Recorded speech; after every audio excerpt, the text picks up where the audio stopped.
Hello বন্ধুরা, আমি রবিন আর এখন কথা বলবো রঘু ডাকাত ছবির ট্রেলার আজকে চলে এসছে, তো সেইটা নিয়েই কথা বলবো। তো এই ছবির ট্রেলারটা দেখলে বা এর আগেও আমরা ভিডিওটা যে টিজারের ভিডিওটা দেখেছিলাম সেটা দেখলেই স্পষ্ট বোঝা যায় যে এই ছবিটা কতটা এফর্ট দিয়ে করা হয়েছে এবং ছবিটার ক্ষেত্রে কোনো কিছু কম্প্রোমাইজ করা হয়নি। বাজেটের দিক থেকে বলি বা প্রত্যেকটা জিনিস কিন্তু আমরা ট্রেলারটা দেখলেই বুঝতে পারবো, দারুণ লাগছে। এবং এই ট্রেলারের মধ্যে বিজিএমটা কিন্তু বা ছবির মধ্যে একটা বিজিএমটা কিন্তু একটা জায়গায় থাকতে চলেছে, মানে বিজিএমটার জন্য আরও বেশি ভালো লাগছে এই ট্রেলারটা। এবং ছবিটার মধ্যেও এই বিজিএমটা কিন্তু দারুণভাবে একটা কাজ করবে এবং প্রত্যেকটা জায়গাতে তার প্রত্যেকটা জিনিস কিন্তু মানে বিজিএমগুলো দারুণ লাগছে। যেরকম প্রথম দিকে ট্রেলারটা যখন শুরু হচ্ছে তখনকার যে বিজিএমটা বা যে সাউন্ডটা, তার সাথে পরবর্তীকালে যখন রঘু রঘু রঘু যে গানটা, তার যে বিজিএমটা এবং রোম্যান্টিক যখন সিন আসছে তার ক্ষেত্রে সেই রিমিঝিমি লাগে তার একটা পোর্শন মিউজিক বাজছে, তো সেগুলো কিন্তু দারুণ লাগছে এবং ভিজুয়ালি দুর্ধর্ষ লাগছে। এবং মানে এই রঘু ডাকাতের মধ্যে আমরা যখন ছবির কানাঘুষো আমরা শুনছিলাম তখনই কিন্তু একটা জাহাজের একটা সিন কিন্তু আমাদের মানে ভিডিও খুব ভাইরাল হয়েছিল, তো সেই জাহাজটাকেও কিন্তু আমরা আজকে এই ট্রেলারের মধ্যে দেখতে পেলাম। এবং কোনো অংশে মনে হচ্ছে না যে আমরা কোনো বাংলা ছবির ট্রেলার দেখছি, কারণ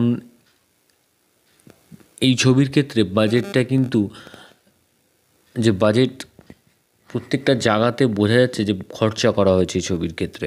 এবং এখানে আমরা একটা জায়গাতে দেখতে পাচ্ছি যে একদিকে সোহিনী সরকার, একদিকে সামনে হচ্ছে রূপা গাঙ্গুলি এবং তার পাশে দেব, মানে রূপা গাঙ্গুলিকে এগিয়ে দিয়েছে, তার যে মা রূপা গাঙ্গুলি সেটা স্ট্যাবলিশ করছে। এবং এখানে আমরা দেখতে পাবো ইদিকাকে একটা জায়গায় অ্যাকশন করতে, এবং তার সাথে যখন সেই সময়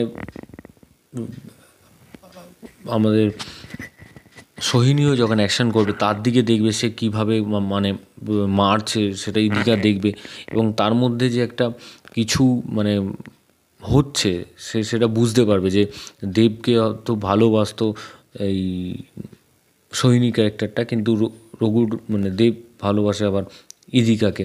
তো এরকম একটা ছোট্ট অ্যাঙ্গেলও আমরা দেখতে পাবো। এবং ব্রিটিশদের বিরুদ্ধে যেভাবে লড়বে এই রঘু, তো সেইটাকে আমরা দেখতে পাবো। এবং তার সাথে অনির্বাণ, সে যে জমিদারের ক্যারেক্টারটা করছে সে কতটা মানে মানে সেটাও কিন্তু আমরা দেখতে পাচ্ছি এই ট্রেলারের মধ্যে। এবং প্রথম দিকেই আমরা দেখছি একজনকে যখন গলায় দড়ি দিয়ে ঝুলিয়ে দেওয়া হয়েছে তখন দেব মানে তাকে বাঁচাচ্ছে। এবং তো এই প্রত্যেকটা জিনিস কিন্তু বেশ ভালো লাগছে। এবং পুজোয় কিন্তু কড়ায় কড়ায় টক্কর হতে চলেছে এবারে, এবং সব মিলিয়ে দারুণ লাগছে, দুর্ধর্ষ লাগছে। মানে এটা আমরা যদি বলি যে